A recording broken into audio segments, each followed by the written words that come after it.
The Howls at Dawn by Ashra Horizonstar. A loud rumble woke Dawn from her evening nap. She jumped from her bed to see everything in her room swaying. As she hurried out of her bedroom, her brothers bolted past her. They went to the kitchen, and all was still shaking. She grabbed her little brother, Thomas, and they hid under the kitchen table. A few plates fell and shattered overhead, and then the rattle stopped. She checked on Mary, the baby of the family, and saw that she had a slight bruise from where a book fell and hit her, but nothing too serious. Mary wailed, and Dawn picked her up from her crib and bounced her on her hip. Her hands trembled as she slowly opened the door. A water main had cracked and was pouring into the street where the road had completely buckled.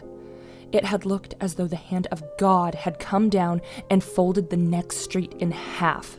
The earthquake spared the trailer where her family lived from the damage. Inside, there were a few broken dishes and picture frames, but nothing too great. It had crumpled the houses on the neighboring street to the ground, and giant cracks were in the road. "Tom, I need you to watch Mary. I'm going to go over to the shop and make sure Mom and Dad are safe." "It's too dangerous for you to go alone," he said. "I need to know that they're okay," she said while handing off the toddler to her 10-year-old brother. "I'll be back as soon as I can." With that, she snatched some sandwiches her mom made for lunch from the refrigerator and laid them in a basket. She gripped a large nickel-plated flashlight, put on her heavy red coat, and dashed out the door. The air was icy, and the ground still had a healthy amount of snow, but it was thawing in the March air. It was already dark at 6 p.m., but that was how Alaska was. Where Dawn lived, and she would not have traded it for anything, except for today. All the beauty had folded in half. Trees jutted out of the road, and rubble lay everywhere. She turned on her flashlight to see better in the dark and rushed toward downtown Anchorage to the repair shop her parents ran. Stopping to catch her breath, her flashlight caught glowing eyes. A giant brindle wolf jumped in front of her, knocking the basket out of her hands. The wolf went over to the sandwiches and devoured them. When Dawn ran to reach for her basket, the wolf snapped at her and continued eating. There was a gunshot overhead, and the wolf ran off in the other direction. Another shot fired. "Please stop! It was probably just hungry!" screamed Dawn. "That wolf looked like it was attacking you," said a man's voice in a slow drawl. "No, it just wanted my sandwiches. So much for lunch," sighed Dawn as she picked up the basket. "Sir, I have to go downtown. I need to make sure my parents are okay." "Why are you going alone?" he asked. "My folks run a repair shop downtown. My brother is at home with my baby sister. We're all right, but it looks like the phone lines are down." "All correct, but why don't I go with you? The earthquake has made the roads dangerous, and up here, you're not on top of the food chain," he replied, nodding in the wolf's direction. Dawn nodded as she picked up her basket. She saw that the man was skinny, with an enormous hat and thick glasses. They both walked over the craggy streets together. "My name's Hanson, Robert Hanson," he said, holding out his hand. "Don Michaels," she said, giving his hand a firm shake. "That's some coat you got on." "My folks got it for me at JCPenney's for my birthday. I turned 13 a month ago." "Is that so?" Dawn nodded and hurried up ahead, but the street had shattered, leaving a massive sinkhole.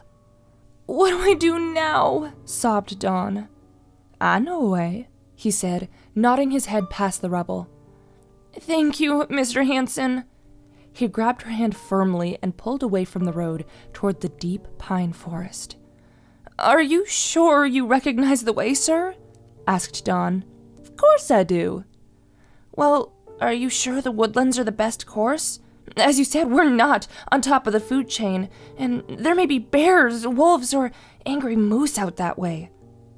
Dawn followed Mr. Hanson into the woods as the ground rumbled once more, knocking them both to their knees. Soil tumbled down the steep ravine. Robert got to his feet and helped Dawn up. He led her down a path in the forest. Debris lay everywhere. It ripped trees from their roots, and rocks jutted out like angry teeth. "Sir, I don't think it's wise to go this way," said Dawn. She no longer felt safe with Mr. Hansen and headed out of the woods. He grabbed her sharply by the arm and pulled her close to him.